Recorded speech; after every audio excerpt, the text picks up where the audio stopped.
भारत के prime minister Narendra Modi ji ने 30 मई को कानपुर में एक बड़े जलसा से एड्रेस करते हुए कहा है कि मैं पाकिस्तान को बता देना चाहता हूं कि no more self deception, Operation Sindoor is not over.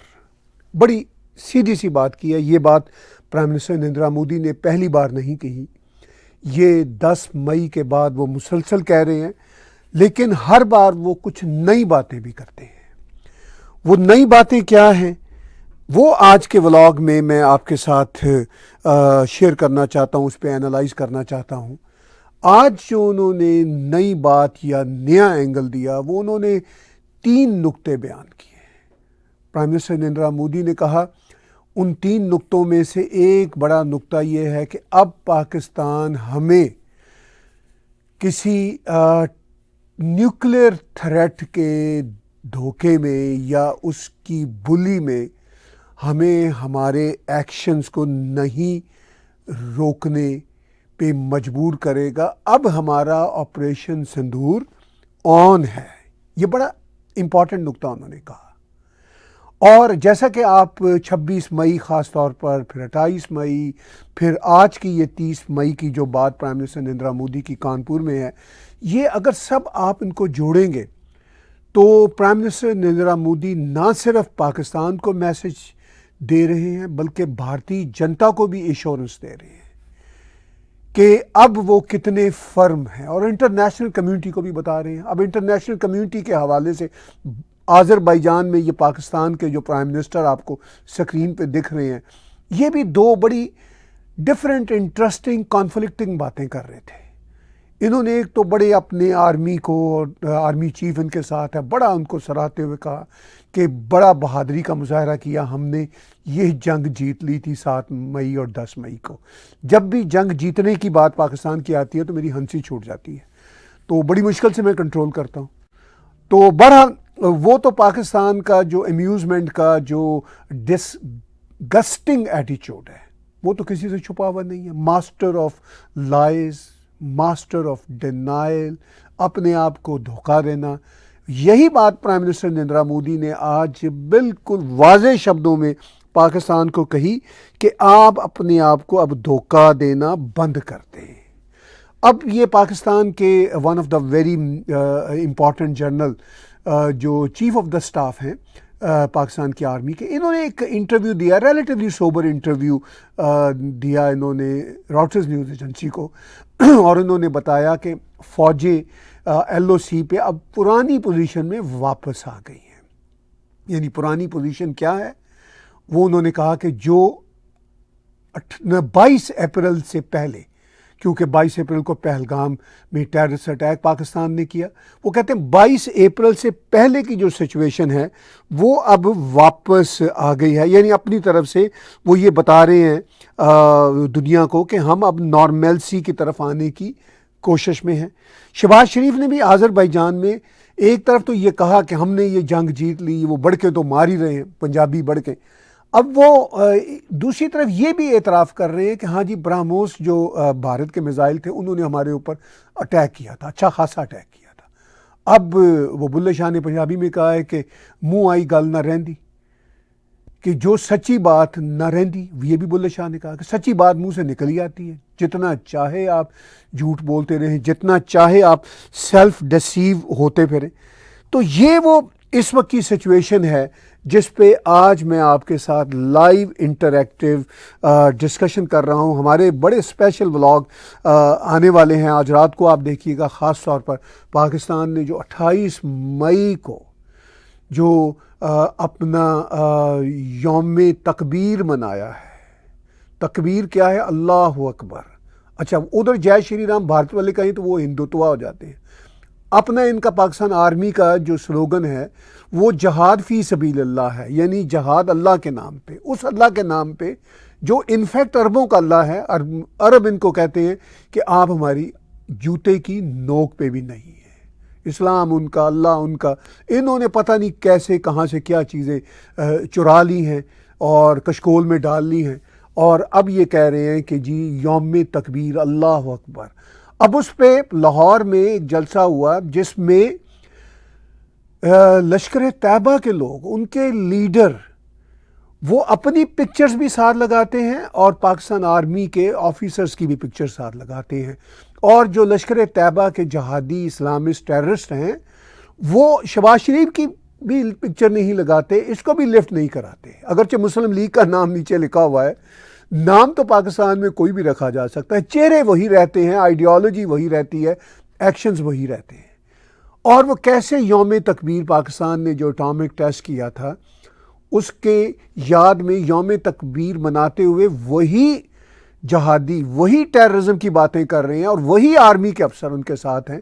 दुनिया को शर्म आनी चाहिए, पूरी दुनिया को। वो देख लें, वो जो लाहौर में इन्होंने बिल बोर्ड्स लगाए हुए हैं, तो वो देख के भी इनको यकीन नहीं आता कि अभी तक पाकिस्तान आर्मी, पाकिस्तान की स्टेट, पाकिस्तान के टेररिस्टों के साथ ऑन बोर्ड है। ये भी आज की इंटरैक्टिव लाइव डिस्कशन में मैं एनालाइज कर रहा हूँ सिचुएशन को।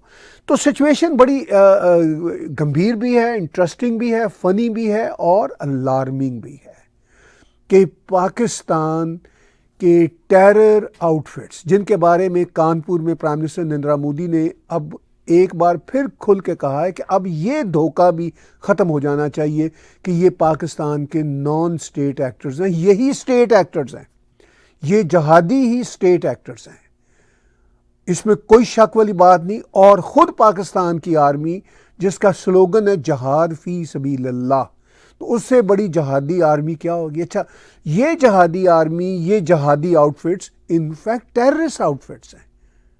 और पाकिस्तान आर्मी जिस तरह बिहेव करती है, कोई शक वाली बात नहीं कि वो टेररिस्ट आर्मी के तौर पर ना सिर्फ इंडिया के ख़िलाफ़ बल्कि अफ़गानिस्तान के ख़िलाफ़, बलोचों के ख़िलाफ़ और ख़ुद पाकिस्तान के जो डिसिडेंट पॉलिटिशियंस हैं उनके ख़िलाफ़। 3-4 रोज़ से इमरान खान जेल से बहुत बोल रहे हैं, बहुत दिनों बाद उन्होंने बोलना शुरू किया और वो कह रहे हैं कि हम एक बड़ी प्रोटेस्ट की कॉल दे रहे हैं। और उनकी पार्टी के अंदर भी बहुत रिवोल्ट हो चुका है, बहुत तब्दीलियां हो चुकी हैं और जाहिर है आर्मी के बूट पॉलिश करना शुरू कर दिए हैं। पहले दिन से उनकी पार्टी के कई लोग कर रहे थे, अब और कर रहे हैं।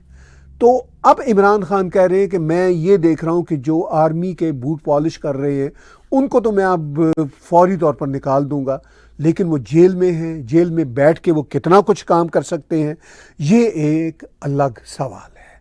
लेकिन पाकिस्तान आर्मी की टेररिस्ट जो कार्रवाइयाँ हैं वो पाकिस्तान की सबसे पॉपुलर पॉलिटिकल जमात के ख़िलाफ़ भी चलती रहती हैं। तो वो टेररिज्म तो अपनी ही आवाम के साथ करते रहते हैं। अफ़गानिस्तान और भारत के ख़िलाफ़ करें तो हमें कोई अचंभा नहीं होना चाहिए। यही बात प्राइम मिनिस्टर नरेंद्र मोदी कानपुर में आज फिर दोहरा रहे हैं। वो कह रहे हैं कि हम ये बता देना चाहते हैं कि पाकिस्तान के ये जो प्रॉक्सी टेररिस्ट हैं यही स्टेट टेररिस्ट हैं, इनमें कोई फ़र्क नहीं है। तो ये वो बातें हैं जो मैं आपके साथ लाइव इंटरैक्टिव डिस्कशन में आज डिस्कस कर रहा हूं और यही बातें हमारे जो फ्रेश व्लॉग्स हैं उनमें भी आप 1-2 दिनों में सुनेंगे, देखेंगे और बहुत इन डेप्थ एनालिसिस हम कर रहे हैं। आप टैग टीवी के यूट्यूब चैनल को सब्सक्राइब कीजिए, मेरे पर्सनल चैनल ताहिर गोरा को सब्सक्राइब कीजिए और इसके साथ साथ अगर आप इन दोनों चैनल्स पे डोनेट के बटन को क्लिक करके कंट्रीब्यूट कर सकते हो तो हम आपके बहुत ही धन्यवादी होंगे, शुक्रगुजार होंगे। क्योंकि हमारी इंडिपेंडेंट जर्नलिज्म को आपकी तरफ से हर तरह की सपोर्ट जो है वो करना बनती है, क्योंकि हम ये काम साल से कर रहे हैं, धड़ल्ले से कर रहे हैं, बग़ैर खौफ ख़तर कर रहे हैं। और प्राइम मिनिस्टर मोदी भी अब ये बात कह रहे हैं कि अब किसी किस्म का खौफ व ख़तर वाला मामला भारत ने नहीं रखा। क्योंकि आप ज़रा टाइम लाइन्स देखिए, वाजपेयी जी सरकार में थे तो टेररिस्ट अटैक हुए, कारगिल हुआ और उनकी तरफ से पाकिस्तान के ख़िलाफ़ एक्शन लेने का पूरा एक इंडिया दिया गया। मैं बात कर रहा हूँ अर्ली 2000s की। लेकिन वही पाकिस्तान की बुल्ली के जी न्यूक्लियर स्टेट है, भारत की तरफ से ना हुआ। 2008 का Mumbai terrorist attack, horrible terrorist attack, फिर भारत की आवाम का था एक दबाव या एक वो अर्ज करते थे उस वक्त की भारत की सरकारों से कि एक्शन लीजिए, फिर वो यही आ जाती थी। आड़े आ जाती थी कि जी पाकिस्तान आफ्टर ऑल एक न्यूक्लियर स्टेट है, तो ना ही हम कोई वॉर शुरू करें। अब सिचुएशन बिल्कुल मुख्तलिफ हो गई है। पुलवामा अटैक के बाद, बल्कि पुलवामा से पहले जब उड़ी और पठानकोट के थे, भारत की सर्जिकल अटैक्स हुई पाकिस्तान के LOC के आर पार। फिर ये पुलवामा अटैक के बाद बालाकोट जाके फेंके, भारत ने गोले फेंके, उनके 1 दर्जन से ज़्यादा जहाज़ गए। अब ये डिबेट चलती रहती है जी कि कुछ नहीं किया था। अब भारत के खुद अपोजिशन के लीडर भी ये कहते रहते हैं कि हमें सबूत दो। तो लेकिन ये सबूत तो है सबके पास कि भारत के तैयारे 1 दर्जन से ज़्यादा पाकिस्तान के अंदर गए थे, पाकिस्तान कुछ नहीं कर सका और बम्बार्टमेंट करके वापस आ गए थे। तो इससे बड़ा क्या ऑपरेशन होगा? लेकिन फिर इससे बड़ा ऑपरेशन अल्टीमेटली हो गया 7 मई को, जब भारत ने 9 सिटीज़ ऑफ पाकिस्तान, उन पे गालबन 23-24 जो पॉइंट्स थे उन पे अटैक किया। पाकिस्तान कुछ कर नहीं सका। दावे किए कि हमने कोई इनके जहाज़ गिराए, पता नहीं वो जहाज़ कहाँ गिरे थे, पाकिस्तान में गिरे हुए तो हमें कहीं नज़र नहीं आए। अब वो कहीं वो कहते हैं जी कि इधर कहीं जम्मू कश्मीर में ही गिर गए थे। अब वो जो भी उसके फैक्ट्स हैं वो शायद आने वाले दिनों में आ जाएं, मगर लगता नहीं है कि पाकिस्तान जितने दावे कर रहा है उस तरह करने में कुछ कामयाब रहा हो। एनी हाउ, ये भी एक एस्पेक्ट है। फिर पाकिस्तान ने जब ऑफिशियली डिक्लेयर्ड रिटेलिएशन की 9 मई को, तो फिर 10 मई को भारत ने जो कुछ किया, तो प्राइम मिनिस्टर नरेंद्र मोदी हर स्पीच में वो भी मंजर बता रहे हैं कि फिर पाकिस्तान जो है सफ़ेद झंडा लेके बाहर आ गया, अमन की बात लेके बाहर आ गया, अमेरिका से रब्ता शुरू कर दिया। और फिर भारत ने देखा कि हमने एक बार सबक दिखाई दिया है, सिखाई दिया है, तो फिर अब हम रुकते हैं, लेकिन पॉज करते हैं, ऑपरेशन सिंदूर को ख़त्म नहीं करेंगे। यही बात प्राइम मिनिस्टर नरेंद्र मोदी कर रहे हैं। तो इस सारी सिचुएशन में अब पाकिस्तान अपने ही वो राग अलाप रहा है जी हम जीत गए, ये हो गया, वो हो गया, और साथ साथ वो ये भी कह रहे हैं कि उनके ब्रह्मोस मिसाइलों ने हमें निशाना बनाया और हमारी एयर बेसिस को तबाह किया। और पाकिस्तान के जो मिलिट्री के बड़े अहम ऑफिसर हैं, जो चीफ द स्टाफ हैं, जनरल साहिर, उन्होंने एक इंटरव्यू देते हुए रॉयटर्स को कहा, क्योंकि उनकी लैंग्वेज पॉलिटिकल फतह वाली लैंग्वेज नहीं थी, तो उन्होंने एक इंटरव्यू देते हुए रॉयटर्स को कहा कि भाई बात यह है कि हम तो अब वापस उसी पोजीशन में हमारी फ़ौजें आ रही हैं जो 22 अप्रैल से पहले वाली थी। तो यानी वो ये बता रहे हैं कि कुछ सिचुएशन नॉर्मलाइज हो रही है, और वो तो अफोर्ड नहीं करते। साथ साथ उन्होंने ये भी कहा अपने इंटरव्यू में कि आगे जंग के ख़तरात हैं और ठीक ठाक ख़तरात हैं। वही प्राइम मिनिस्टर नरेंद्र मोदी कह रहे हैं कि भाई अब जो मामलात हैं अब क्लियर हैं। ये जो क्लैरिटी है, ये इस लेवल की क्लैरिटी और इस लेवल का लाइन ऑफ एक्शन भारत की तरफ से, वो लाइन ऑफ एक्शन बिल्कुल जिसे कहते हैं पाइपलाइन में अब है। ऐसा नहीं है कि वो कहीं रुक गया है, बस अलर्ट है हर चीज़ें। और वो बहुत ही नया मंजरनामा जिसको भारत न्यू नॉर्म कह रहा है, नया नॉर्मल कह रहा है कि नो मोर न्यूक्लियर बुली, हम इसकी आड़ में अब नहीं रुकेंगे। जो हमने किया है 7 मई से 10 मई के दौरान, अब इससे भी बड़ा होगा अगर पाकिस्तान ना रुका। अब पाकिस्तान क्या रुकेगा? पाकिस्तान के जो ये सारे के सारे हैं, ये आपके सामने हैं लोग। अब पाकिस्तान के सारे टेररिस्ट वो तो इस वक्त जलसे निकाल रहे हैं और कह रहे हैं कि जनाब हम तो भारत को तबाह कर देंगे। और उन जलसों में लश्कर तैयबा के लोग डिफरेंट नामों से, मुस्लिम लीग के नाम से और पता नहीं क्या क्या नाम बदलते हैं, चेहरे वही रहते हैं, आइडियोलॉजी वही रहती है, लैंग्वेज वही रहती है, वो अब ये लैंग्वेज बरत रहे हैं। और उनके जो साइन बोर्ड्स हैं उनमें पाकिस्तान के जर्नैलों के लगे हुए हैं। अब पाकिस्तान के जर्नैल ये भी बक बक कर सकते हैं, जी हमारी मर्जी के बगैर हैं, हम नहीं हैं ऑन बोर्ड। भाई आप ऑन बोर्ड हो, अगर आप ऑन बोर्ड नहीं हो तो पाकिस्तान में जर्नैलों की मर्जी के बगैर चिड़िया भी पर नहीं मार सकती। तो वो साइन बोर्ड उतरवा देते हैं ना इमीडिएटली, कोई स्टेटमेंट जारी करते कि भाई इन्होंने हमारी मर्जी के बगैर ये साइन बोर्ड लगवाए थे, हमने फ़ौरन उतरवा दिए और वी अपोलोजाइज। ऐसी तो कोई बात नहीं आई सामने। तो इसका क्या मतलब है? इसका मतलब ये है कि ये मुकम्मल तौर पर ऑन बोर्ड हैं। पाकिस्तान के आर्मी के जर्नैल इस टेररिज्म में, तो प्राइम मिनिस्टर नरेंद्र मोदी जो कहते हैं कोई फर्क नहीं है टेररिस्टों में और आर्मी में, तो वो तो बिल्कुल ठीक है, कोई शक वाली बात नहीं है।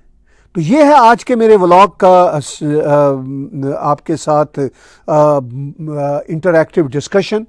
और मैं चाहूँगा कि आप अपने क्वेश्चन हमें भेजना शुरू करें। ऑलरेडी हमारे पास क्वेश्चंस आ रहे हैं, और इससे पहले कि मैं क्वेश्चंस को आंसर करना शुरू करूं, मैं आपको याद दिलाना चाहूँगा कि टैग टीवी के यूट्यूब चैनल को सब्सक्राइब कीजिए, मेरे पर्सनल चैनल ताहिर गोरा को सब्सक्राइब कीजिए, और हमारे वीडियोस को शेयर कीजिए, सोशल मीडिया पे हमारे पैगाम को फैलाइए।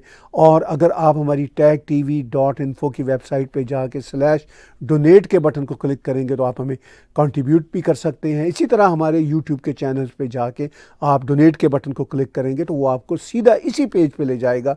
आप पैट्रियन, पेपॉल और क्रेडिट कार्ड के ज़रिए हमें कंट्रीब्यूट कर सकते हैं। अगर आप पेपॉल का हमारा अकाउंट लिंक लें, paypal.me/tagtv international, patreon.com/tagtv। आपकी हर तरह की सपोर्ट और कंट्रीब्यूशन हमारे लिए बहुत इम्पॉर्टेंट है। हमारी इंडिपेंडेंट जर्नलिज्म को आगे लेके जाने में आपका बहुत योगदान होगा। इससे पहले कि मैं क्वेश्चंस लेना शुरू करूं, मैं चाहता हूं कि प्राइम मिनिस्टर नरेंद्र मोदी का वो वीडियो क्लिप, छोटा सा क्लिप मैं आपको सुनाऊं जो उन्होंने आज कानपुर में बातचीत करते हुए कही।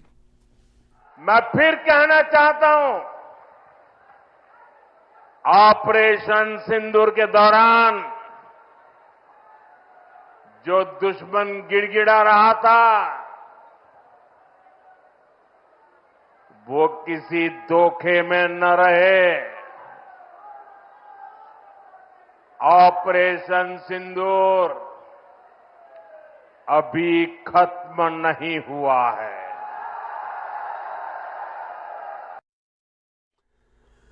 तो बिल्कुल उन्होंने वाज़ेह शब्दों में कानपुर में प्राइम मिनिस्टर मोदी ने कहा कि ये जो ऑपरेशन सिंदूर है ये ओवर नहीं है। बहुत इंपॉर्टेंट बात। क्वेश्चंस हमें आ रहे हैं, क्वेश्चन लेना शुरू करते हैं। प्रशांत राव जी का है कि why is prime minister Modi firm on taking Pakistan terrorism head on. बड़ा सीधा सा क्वेश्चन है प्रशांत जी, और जवाब मेरा बड़ा ही सीधा सा है कि भारत अब ये कह रहा है कि इनफ इज़ इनफ। जैसा मैंने वो कुछ आपको सीरीज़ ऑफ इवेंट्स की भी एग्जांपल दी कि उन सीरीज़ ऑफ इवेंट्स के मुताबिक, यानी अगर हम जस्ट अर्ली 2000s की बात करें, मुंबई टेरर अटैक तो 2008 में हुआ, दिल्ली के पार्लियामेंट का हमला, उससे पहले कारगिल की वॉर, और इसके बावजूद कि उस वक्त के प्राइम मिनिस्टर वाजपेयी जी पाकिस्तान भी गए, पाकिस्तान को अच्छा मैसेज भी दिया, मगर फिर भी उन्होंने कारगिल कर दिया। फिर उसके बाद दिल्ली के पार्लियामेंट पे हमला, फिर मुंबई टेरर अटैक, ये बड़े बड़े मैं वाक़यात बता रहा हूँ। वो समझौता एक्सप्रेस पे हमला, बड़े बड़े वाक़यात और भी हैं। फिर आप देख लीजिए पठानकोट और उड़ी पे अटैक, फिर पुलवामा। तो अब भारत ने भी फिर इनको पुलवामा के बाद, बल्कि पठानकोट के बाद सर्जिकल स्ट्राइक्स, पुलवामा के बाद बालाकोट स्ट्राइक, और अब तो डायरेक्ट हेड ऑन लिया। अब भारत का एक ही मैसेज, आपका सीधा सा क्वेश्चन है, क्यों अब प्राइम मिनिस्टर मोदी फर्म हैं हेड ऑन होने के लिए पाकिस्तान के साथ? क्योंकि सिर्फ प्राइम मिनिस्टर मोदी नहीं, पूरा भारत अब ये कह रहा है कि इनफ इज़ इनफ। और ये है पूरे का पूरा इसमें मामला फर्म होने का। और इसलिए ना सिर्फ प्राइम मिनिस्टर मोदी, भारत की अफवाज भी, भारत की अफवाज पहले भी एक्शन लेने के लिए हर वक्त तैयार होती थी, एक्शन लेते भी थे, मगर वो पॉलिटिकल लीडरशिप की बात ज़ाहिर है वहाँ चलती है, वहाँ सुनती है, फैसला उनका होता है। तो वो उनका फैसला ले रहे थे कि भाई जैसे आप कहेंगे हम तो तैयार हैं। अब भारत की political leadership under the prime minister Narendra Modi's leadership, अब वो फर्म है कि अब हम हेड ऑन लेंगे, ये है इसका बिल्कुल सीधा सीधा जवाब। क्वेश्चंस और भी आ रहे हैं, हम कोशिश करेंगे कि मैक्सिमम क्वेश्चंस को एड्रेस करें। अमित भाई का मुंबई से है, बड़ा इंटरेस्टिंग क्वेश्चन है। Why are voices in India like Swamy Subramanian and Rahul Gandhi against Modi and pro Pakistan? अब मैं ये तो नहीं कहूँगा अमित जी कि वो प्रो पाकिस्तान हैं, ये आप बेहतर जानते हैं। वो पॉलिटिकल बातचीत करते हुए समटाइम ऐसा हो जाता है परहैप्स कि वो दिखता है कि प्रो पाकिस्तान है। अब वो एंटी मोदी ज़रूर हैं, जाहिर है उनके अपने पॉलिटिकल कैपिटल्स हैं। जो स्वामी जी हैं वो बीजेपी के पुराने साथी रहे हैं, लेकिन कुछ अरसे से हम देख रहे हैं कि वो साथ नहीं देते मोदी जी के, बहुत ख़िलाफ़ जा रहे हैं। उनके पास हो सकता है कोई पॉइंट्स हों, मुझे वो पॉइंट समझ नहीं आते, मैं कन्विंस नहीं होता, लेकिन हो सकता है उनके जो थोड़े बहुत मानने वाले हों। ज़ाहिर है उनके अब कोई बहुत बड़े मानने वाले तो नहीं रहे स्वामी जी के। जब वो साथ थे बीजेपी के तो तब तो उनके भी मानने वाले होते थे, अब तो ज़ाहिर है उनका डिफरेंट स्टैंस है, तो वो इसको नहीं ले रहे। बाय द वे, ये ट्रेन कानपुर में जिसके इफ्तिताह के लिए गए हैं, मैं थोड़ी सी ये बात करना चाहता हूँ। भारत में तो ये तरक्कियाँ साथ साथ चल रही हैं और पाकिस्तान में तो वो सिर्फ जंग फतह पता नहीं कौन सी है। भारत में प्रैक्टिकली फतह हो रही, लोगों के लिए भलाइयाँ चल रही हैं। अब मेरा तो जी चाह रहा है कि मैं अगर इस साल के आखिर में भारत गया तो कानपुर भी जाऊँ। तो भारत तो कहीं से कहीं जा रहा है, आगे आगे को जा रहा है। तो एनी हाउ, आप बात में आपके क्वेश्चन की तरफ सीधा आता हूँ। तो अब स्वामी जी जो हैं, अब वो नहीं कन्विंस है मोदी जी से, तो वो जाने, उनका काम जाने। मैं भारत की इंटरनल पॉलिटिक्स में ज़्यादा टिप्पणी नहीं दिया करता, मैं तो इंटरनेशनल कॉन्टेक्स्ट में बातें करता हूँ। अब राहुल गांधी जी जो हैं, मैं ये नहीं कहता कि वो प्रो पाकिस्तान है, अपोजिशन लीडर है। मैं उनकी बातचीत के स्टाइल से बहुत कन्विंस नहीं होता, लेकिन आई होप कि वो प्रो भारतीय हैं। अब जाहिर है वो अपोजिशन लीडर हैं, और हालांकि उनकी जमात में से शशि थरूर और बहुत सारे लोग वो ओपनली साथ खड़े हैं प्राइम मिनिस्टर मोदी के पाकिस्तान की टेररिज्म के ख़िलाफ़ स्टैंड के।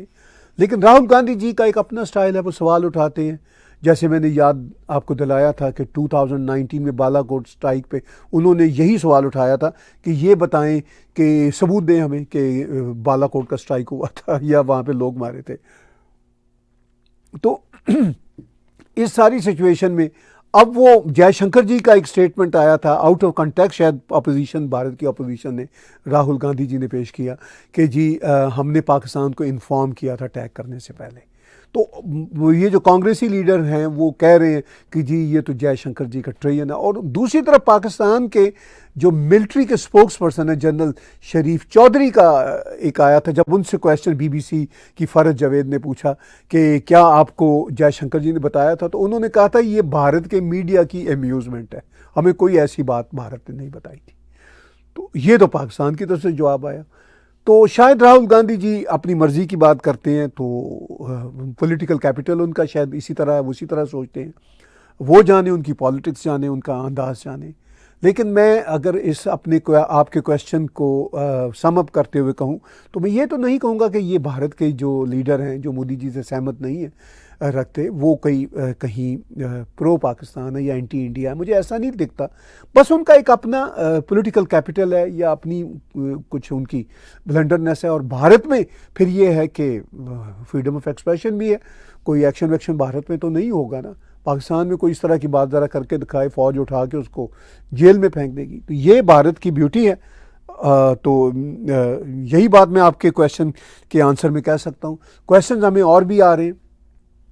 एश जी का है, it took Bangladesh 50 years to become Muslim from Bengali. If India supports Baloch or even Afghan today, how long would it take Ummah chromosome to take over? Should we think about it too? बड़ा आपका जायज़ question है एश जी। बात यह है कि frankly आप ये कहते हैं कि बांग्लादेश को 50 बरस लगे हैं बंगाली से फिर उम्मा बनते हुए।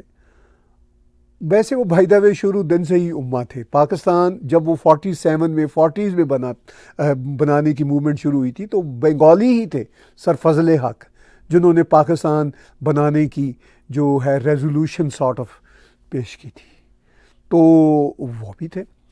अब ये देखिए, बंगाली मुस्लिम्स हों और पाकिस्तानी मुस्लिम्स हों और कहीं कहीं थोड़े बहुत भारतीय मुसलमान भी, ज़्यादा नहीं लेकिन उनकी कुछ परसेंटेज भी है, वो अपने एक उम्मा के ख्वाब में है। और जो असल उम्मा की धरती है, यानी ये जो अरब पेनिनसुला है, आप देख लीजिए ट्रांसफॉर्मेशनल चेंजेस आ रही हैं।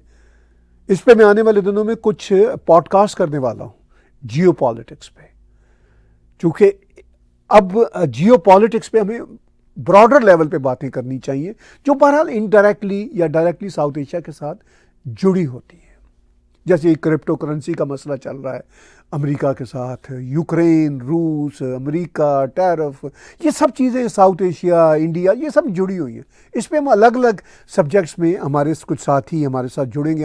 नेक्स्ट वीक आप देखेंगे बहुत बढ़िया पॉडकास्ट होंगे। खैर ये तो छोड़िए, अपनी जगह पे बात, थोड़ी इन्फॉर्मेशन मैं देना चाह रहा था। आपके क्वेश्चन की तरफ ऐसा मैं आता हूँ। तो आपने कहा 50 साल लगे उनको उम्मा बनने में बंगाली से। नहीं, वो उम्मा तब से ही थे, 1940 से थे। फिर उसके बाद तो वो उनकी लैंग्वेज की वजह से, बंगाली लैंग्वेज की वजह से, बंगाली कल्चर को सप्रेस करने की वजह से, बंगालियों को पॉलिटिकली सप्रेस करने की वजह से वो शुरू हुआ उनके यहाँ मूवमेंट का सिलसिला। और फिर वो 1971 में एंड अप होता है, बांग्लादेश बनता है। लेकिन आप याद कीजिए, बांग्लादेश बनने के मेरा ख्याल है 4 साल बाद बांग्लादेश के फाउंडर को किस बेदर्दी के साथ मारा था, और मारने वाले उम्मा के लोग ही थे, वो बंगाली उम्मा ही थी। फिर उसके बाद ऑन एंड ऑफ चलता रहा। जमात इस्लामी को सप्रेस करती रही उनकी बेटी जब जब भी पावर में आई, शेख हसीना, शेख मुजीबुर की बेटी, लेकिन वो कहीं ख़त्म तो नहीं हो गए थे।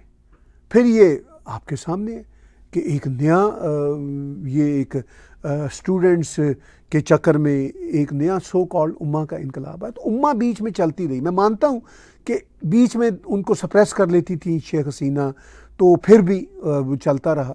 मैं मतलब यहाँ पे शेख हसीना की पार्टी के कुछ लोग यहाँ टोरंटो में रहते हैं, मेरे वाकिफ़कार हैं, कहीं ना कहीं मिलते हैं। और वो शेख हसीना की पावर के ज़माने में भी ऐसे लोग थे कि वो हिंदुत्व के ख़िलाफ़ बातें किया करते थे, हिंदुओं के ख़िलाफ़, बांग्लादेशी हिंदुओं के ख़िलाफ़ बातें किया करते थे, और वो शेख हसीना की पार्टी के लोग थे और उम्मा की बातें करते थे। तो वो, ये तो मैं आपको 10, 12, 15 साल पुरानी बातें बता रहा हूँ। तो ये तो मैंने यहाँ इवन टोरंटो में बैठ कर सुनना शुरू कर दिया था। तो ये कीड़ा इसलिए इनका है क्योंकि इनको अरब जो ट्रू उम्मा है वो उनको लिफ्ट नहीं कराती। तो ये पर खुद से ही सेल्फ डिक्लेयर्ड उम्मा बन जाते हैं। और अब आपके क्वेश्चन का दूसरा हिस्सा कि अगर भारत मदद करता है बलोचों को और बलोचों की या पठानों की, तो क्या उनको कितना समय लगेगा उम्मा बनने में। देखिए, बलोचों में भी शफीक मेंगल और ये जो है ना खिलाफत वाले दहशतगर्द उम्मा के लोग मौजूद हैं, ऑलरेडी मौजूद हैं।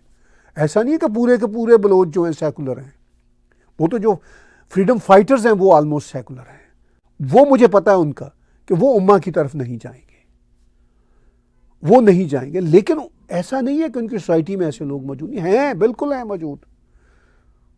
कुछ कुछ फ्रीडम फाइटर्स के सपोर्टर्स को भी मैं जानता हूं जो अमेरिका, कनाडा, यूरोप में कहीं ना कहीं मुझे डिफरेंट कॉन्फ्रेंसेस पे मिलते रहते हैं।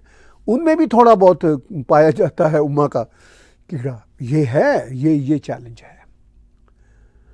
और जो हमारे पठान बहन भाई हैं वो अपनी, देखिए, नेशनलिस्ट मूवमेंट के लिए चल रहे हैं। उम्मा फुल उनमें भी है, ये मैं बता दूं। अच्छा, आपने अफगानिस्तान तालिबान की बात की। अच्छा, वो जो उम्मा का उनका है वो थोड़ा सा डिफरेंट है तालिबान वालों का, अफगानिस्तान वालों का। उनका ये है कि ये जो अरब दुनिया है इनके साथ हमारा अलायंस हो गया, मगर वो अपना अलायंस जोड़ते नहीं है पाकिस्तानी मुसलमानों के साथ। वो अपने आप को वो ज़रा अरब टाइप ही समझते हैं, इसीलिए उनके ऑफिस दोहा में होते हैं। तो उनमें भी है, वो अपनी जियो पॉलिटिक्स के लिए प्ले अराउंड करेंगे। वो तो शाय भी नहीं है अपने आप को उम्मा बताने में, वो तो उम्मा के भी उम्मा बन के सामने आते हैं। आप देख लीजिए बच्चियों पे, लड़कियों पे, औरतों पे अफगानिस्तान में किस तरह खौफनाक लेवल पे पाबंदियां लगी हुई हैं। तो कोई बात पीछे रह गई है उनके उम्मा ना बनने की? वो तो ऑलरेडी उम्मा के भी उम्मा हैं, या उम्मा के भी अम्मा हैं वो तो इस तरह के लोग हैं फ्रैंकली। तो ये है, अब भारत है, ये सब कुछ अगर करना है, उनकी हेल्प करना है, तो ये तो दुनिया के जियो पॉलिटिक्स में होता है, वो तो हेल्प तो करनी पड़ती है, चाहे उम्मा की कोई अम्मा हो।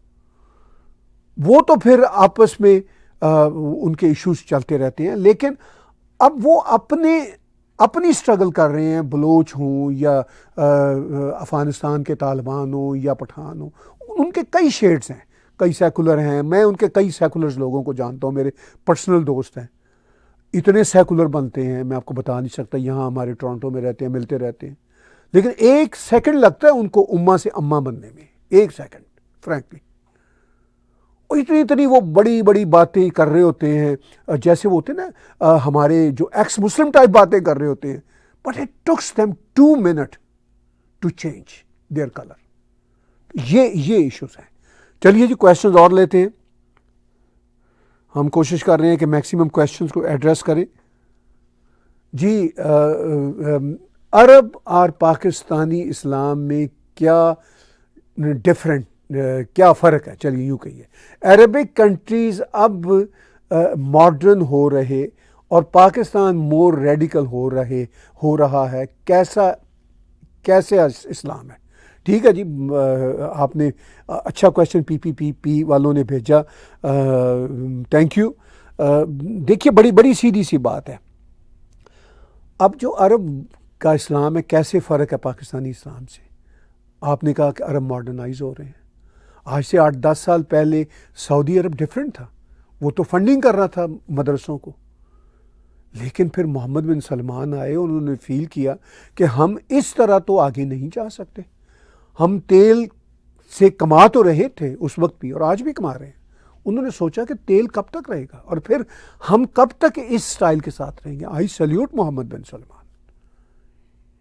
ऐसा नहीं है कि वो टोटल समाज अब बदल चुका हुआ है, टोटल है, धीरे धीरे तब्दीलियां होगी। उनके लिए भी बड़ी मुश्किलात है, उनको भी अल्टीमेटली अपनी जनता को फेस करना पड़ता है। आई थिंक अरब दुनिया की, मतलब सऊदी अरब, सिर्फ सऊदी अरब की तो कोई 35-36 मिलियन पॉपुलेशन है, काफ़ी बड़ा उनका लैंड है। अब तो आपने सुना होगा अल्कोहल की दुकानें भी कोई 600 के करीब खुलेंगी। अभी तो 34 में जो उनका हो रहा है फुटबॉल, तो उस समय तक टारगेट रखा है, ऑलरेडी खुलना शुरू हो चुकी हैं नॉन मुस्लिम्स के लिए, धीरे धीरे कर रहे हैं। लेडीज़ को वो अब परमिशंस मिल रही हैं। दुबई तो लगता ही यूरोप है। आप मतलब यूएई की कई और स्टेट्स में चले जाइए तो बिल्कुल यूरोप है। 7 स्टेट्स का यूनाइटेड अरब अमारात है। तो ये जो है सिचुएशन, वो अब मॉडर्नाइजेशन की तरफ है। पाकिस्तान आप कह रहे हैं कि और रेडिकल या रेग्रेसिव होता जा रहा है। अच्छा, पाकिस्तान में भी ना अपरेंटली आपको नई जनरेशन मॉडर्न होती हुई नज़र आएगी, मगर वो वही उम्मा वाला मसला है, क्योंकि 2 मिनट लगते हैं उनको अपना कलर चेंज करने में। तो हमारे स्टूडियो में एक पाकिस्तानी लड़की आया करती थी, मैं नाम नहीं लूँगा, वो अच्छी बेचारी लड़की थी, लेकिन वो ये बहुत साल पुरानी बात है, 10 साल पुरानी बात है। तो वो कोई एडवर्टाइजमेंट या मॉडलिंग या इस तरह के, तो कश्मीर के मसला पे, इजराइल और या फ़लस्तीन के मसला, वो एकदम से कलर चेंज हो जाता था, उसका मुस्लिम हो जाती, वाइन पीते पीते उसका चेंज हो जाता था। तो ये तो है फिर, ठीक है। तो इसीलिए मैं क्लैरिटी ऑफ थॉट पे बिलीव करता हूँ। ये नहीं हो सकता कि आपकी दोनों कश्तियों पे पाऊँ। पाकिस्तानी तो ये इस तरह के जो है ना सो कॉल्ड मॉडर्न दिखने वाले, जना की एग्जाम्पल आपके सामने है, इमरान खान की एग्जाम्पल आपके सामने। जना जो सूर का गोश्त का खाया करता था सैंडविच और शराब पिया करता था, मुझे इससे कोई प्रॉब्लम नहीं है, मुझे कोई प्रॉब्लम नहीं है, लेकिन इस्लामिक स्टेट वो बनाता है। तो ये आप देख लीजिए सीन क्या था। इमरान खान की लाइफस्टाइल आपके सामने है और वो इस्लामोफोबिया का सबसे बड़ा चैंपियन बना हुआ था उसको रोकने का, ठीक है। तो वो मतलब ये बस ऐसे ही है वहाँ का निज़ाम। तो यही फ़र्क है। अरब जब चेंज होते हैं तो तेज़ी से होते हैं और ठीक तरीके से होते हैं, बिकॉज उनका धर्म है, उनको पता है। तो पाकिस्तानी, बांग्लादेशी मोस्टली जो है ना, वो बस ऐसे ही है कि मॉडर्न भी होना है, और मतलब उम्मा भी है, तो ये इसी तरह चलेगा। जी, क्वेश्चन हमारे पास काफ़ी हैं, मैं फास्ट पेस में इनको अब एड्रेस करता हूँ। जी, मी मैन का है कि why are liberal non resident Pakistani journalist like Sajid Tarar are speaking the language of Pakistani army. मैं उनको सुनता नहीं हूँ, साजिद तारड़ साहब को, ना ही वो मेरे कभी शो में आए हैं और ना ही मैं कभी उनके शो में गया हूँ। मुझे उनके बारे में पता नहीं है। पहले कभी कभी आज से 3-4 साल पहले उनके कुछ वीडियो क्लिप्स वायरल हुए थे, तो वो मैंने सुने थे। उसके बाद फिर वो हमें नज़र आए पाकिस्तान की आर्मी का वो जो एक बड़ा मशहूर जलसा था, मेरा ख्याल 16 अप्रैल को, जिसमें जनरल आसिम मुनीर ने पाकिस्तानी जो ओवरसीज़ पाकिस्तानी उनके एक कन्वेंशन से ख़िताब करते हुए कहा था कि हिंदू और मुसलमान इकट्ठे नहीं रह सकते।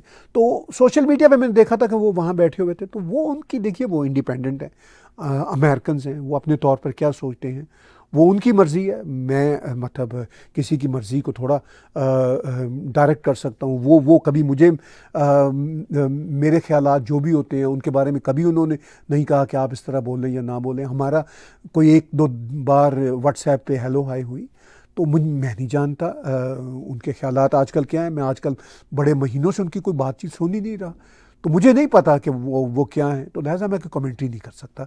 बहरहाल जो वो सोचते हैं उनको सोचने का हक है, जो हम सोचते हैं हमें सोचने का हक है।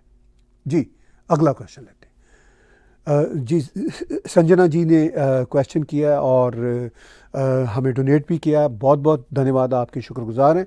Do you ever see peace between India and Pakistan in future? Why are Pakis living locally blind about government? The loan 270 billion as of 2025 would have progressed the country. देखिए संजना जी, आपने बड़ी इम्पॉर्टेंट 2 क्वेश्चन पूछे। पहले वो जो आप कह रही हैं कि इतना ज़्यादा लोन के साथ क्या वो प्रोग्रेस कर सकता है? बिल्कुल नहीं कर सकता, कोई चांस नहीं है। कैसे कर सकता है?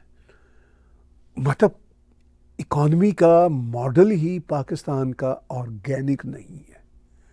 बिजनेस हो, फैमिली हो, इंडिविजुअल हो, देश हो, अगर इकॉनमी ऑर्गेनिक ही नहीं है तो कैसे आप ग्रो करेंगे? तो यही है कि इसीलिए वो IMF से पैसे मांग रहे हैं, चीन से उधार पे असला आ रहा है, तो वो इसी तरह ही चल रहा है और इसी तरह चलेगा। अब आपका जो पहला क्वेश्चन है कि क्या कोई इन दोनों देशों में पीस हो सकता है? भारत ने हमेशा सिंसियरली चाहा ड्यूरिंग द पास, अगर मैं कहूँ प्रिसाइजली 47, हालांकि उन्होंने 47 में जिस तरह कबायली भेजे, घटिया काम किया, उसके बाद भी भारत ने इवन अंटिल मोदी जी के पहली सरकार के दौरान भी मोदी जी ने भी कोशिश की कि भाई पीस हो जाए कुछ, लेकिन नहीं हुआ। तो इन हालात में क्या कोई पीस की पॉसिबिलिटी है? कोई चांस नहीं। अब ये शहबाज शरीफ जो आप स्क्रीन पे देख रहे हैं, अब शहबाज शरीफ पपेट है, मैं इसको पर्सनली भी जानता हूँ, लाहौर से है, तो ये मतलब कारोबारी आदमी है, ये इसका भाई ज़रा सेंसिबल है। ये तो मतलब जब चीफ मिनिस्टर होता था तो काम वाम करता था पंजाब के, मतलब, लेकिन सेंसिबल कभी भी नहीं रहा शहबाज शरीफ। तो अब तो ये पूरे का पूरा जैसे कहते हैं ना, बूट पॉलिश करने वाला है, फौजियों के जो बूट हैं उनकी पॉलिश करता है। तो ये शख्स जो है, अगर कारोबारी होके भी समझ नहीं रहा, सिर्फ अपने पर्सनल इंटरेस्ट के लिए ये चल रहा है, तो आप इसे अंदाज़ा लगा सकते हैं कि ये अमन कैसे आएगा। अभी ये 2 रोज़ पहले, जिस पे मेरा स्पेशल ब्लॉग आज रात को आएगा, बहुत इन डेप्थ में एनालाइज करूँगा, 2 रोज़ पहले लश्कर तैयबा ने जो लाहौर में जलसा किया, जो साइन बोर्ड्स लगा लिए, 2 रोज़ पहले, मार खाने के बावजूद, भारत से मार खाई, मार को मानते नहीं है। जब सेल्फ रियलाइजेशन ही नहीं है तो पीस कैसे होगा? अच्छा, अगर सेल्फ रियलाइजेशन इनको अंदर से, इनके लीडर्स को पता भी हो कि भाई ये हम फंस गए थे, अंदर से तो इनको पता होगा ना, शहबाज शरीफ को भी पता होगा, वो फील्ड मार्शल को भी पता होगा, बाकी फौजी जनता को भी पता होगा, लेकिन वो जो वहाँ पे रैली हो रही है लाहौर में, जिसमें इनके चल रहे हैं बड़े बड़े पोस्टर्स जर्नैलों के, लश्कर तैयबा के लोगों के साथ, तो कोई विलिंगनेस आपको नज़र आती है? पॉसिबल नहीं है।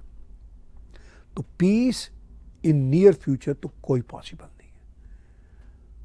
5-10 साल बाद दुनिया के जियो पॉलिटिक्स कैसे बदलते हैं, साउथ एशिया में क्या कोई तब्दीलियां आती हैं, नक्शे बदलते हैं, जैसे कि बलूचिस्तान की बात हो रही है, तो उसके बाद भी क्या पीस आएगा? देखिए, पीस तो तब भी ना आया, 1971 में ये टूट गए, 2 हिस्से हो गए पाकिस्तान के, फिर भी पीस नहीं आया था।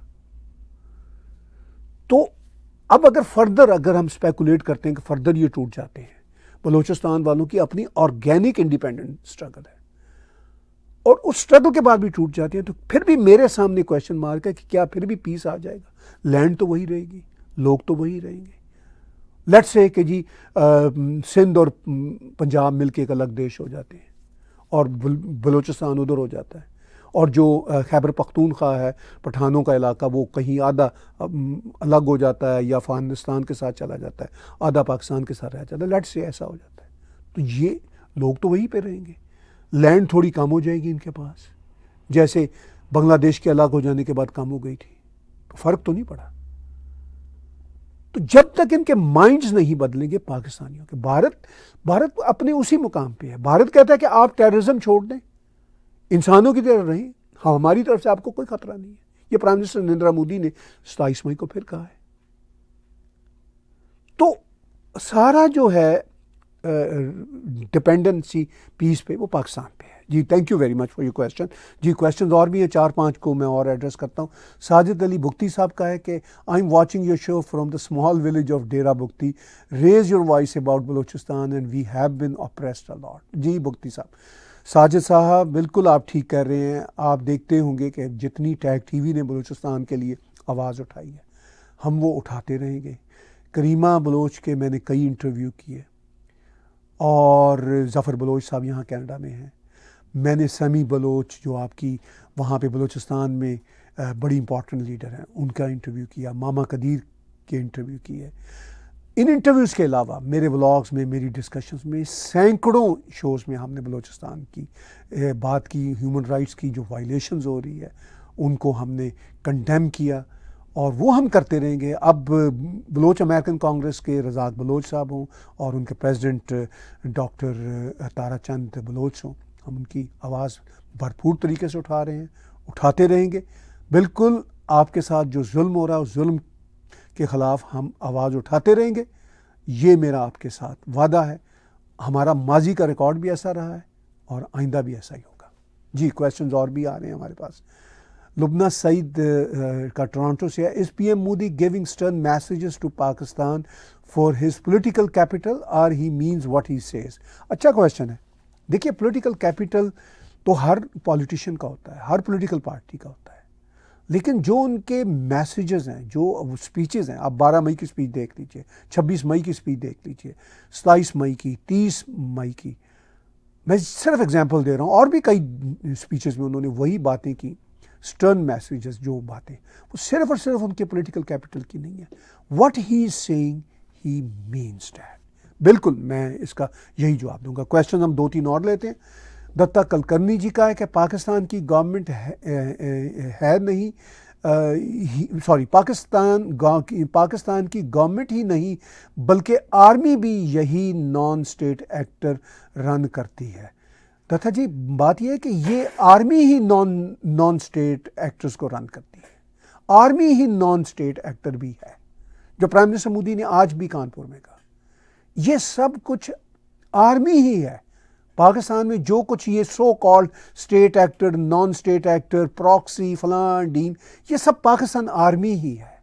तो इसमें कोई शक वाली बात नहीं। हमने कहा कि पाकिस्तान की गवर्नमेंट ही नहीं, गवर्नमेंट तो वहाँ मैटर ही नहीं करती। ये शहबाज शरीफ तो चपड़ासी टाइप है, ये तो बूट पालशी है, ये मैटर ही नहीं करता। तो ये आर्मी का ही सब किया जा रहा है और ये उसके साथ शामिल है। ऐसा नहीं है कि ये कोई बेकसूर लोग हैं, ये भी बहुत मतलब मैं क्या इनके लिए सख्त लफ्ज़ इस्तेमाल करूं, ये भी काफ़ी घटिया लोग हैं और इनके माइंडसेट भी करप्ट हो चुके हैं। लोगों का ये ख्याल है कि अगर आर्मी ये सब कुछ ना करे, आर्मी वहाँ पे पॉलिटिशियंस के अंडर कंट्रोल हो, तो शायद इनके जो लैंग्वेज अच्छी हो जाएगी। अगर नवाज शरीफ टाइप कोई पॉलिटिशियन हो तो शायद लैंग्वेज अच्छी हो जाए, वो कुछ समझता है। बाकी ये ख्वाजा आसिफ, ये शहबाज शरीफ, ये वाकई दिल से समझते हैं कि हिंदू के साथ नफ़रत जो इनके दिमागों में यानी वो बसी हुई है, वो नहीं जाने वाली, ये एक रियलिटी है। मेरा ख्याल एक क्वेश्चन और ले सकते हैं, कुंदन कुमार जी का है, वाई इंडिया स्टॉप ऑपरेशन सिंदूर। नहीं जी, स्टॉप तो नहीं किया, पॉज किया हुआ है। वही तो प्राइम मिनिस्टर मोदी ने आज कहा है कि भाई ऑपरेशन सिंदूर हमने पॉज किया हुआ है, हमने ये ख़त्म नहीं हुआ। तो अब ये जो भारत एक तरह से ना हम तैयार हैं वो वाली सिचुएशन में है, वही ऑपरेशन सिंदूर है और वही इस वक्त का सबसे बड़ा थ्रेट है पाकिस्तान के लिए, क्योंकि पाकिस्तान की बुली जो है न्यूट्रलाइज हो रही है।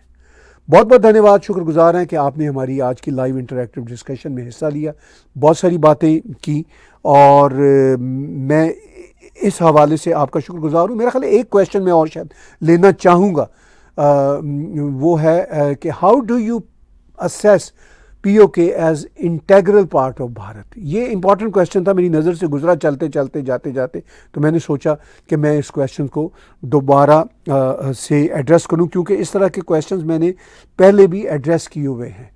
देखिए, इंटेग्रल पार्ट तो है भारत का, लेकिन जैसा कि राजनाथ जी ने बार बार कहा, अभी रिसेंटली कहा है कि वो खुद ही पीओके वाले टूट के भारत के साथ मिल जाएंगे, और इस बात में काफ़ी वजन है। बहुत रिजेंटमेंट पाई जाती है पाकिस्तान के खिलाफ पीओके में, लोगों की, लोग तंग हैं।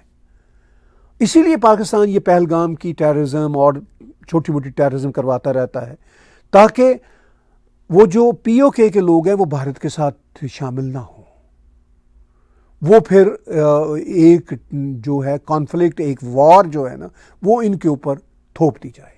तो ये है प्रॉब्लम। तो धीरे धीरे मैं आपको जाता जाता बताऊं कि ये इन द लॉन्ग रन वो होगा इंटेग्रल पार्ट भारत का। बहुत बहुत धन्यवाद। ये क्वेश्चन ज़रूरी था, मैंने सोचा कि इसको एड्रेस करूं। आप टैग टीवी के यूट्यूब चैनल को सब्सक्राइब कीजिए, मेरे पर्सनल चैनल को सब्सक्राइब कीजिए, और हमारे इन्हीं चैनल्स पे डोनेट के बटन को क्लिक करके आप हमें कंट्रीब्यूट कर सकते हैं। इसके साथ साथ आप हमारे वीडियोज़ को लाइक कीजिए, शेयर कीजिए, हमारे चैनल को सब्सक्राइब कीजिए, हमारा मैसेज आगे से आगे पहुंचाइए, और हमारी इंडिपेंडेंट जर्नलिज्म को आपकी सपोर्ट की हर तरह से ज़रूरत है। बहुत बहुत धन्यवाद, शुक्रगुजार हैं। सत श्री अकाल, नमस्कार, बाय बाय।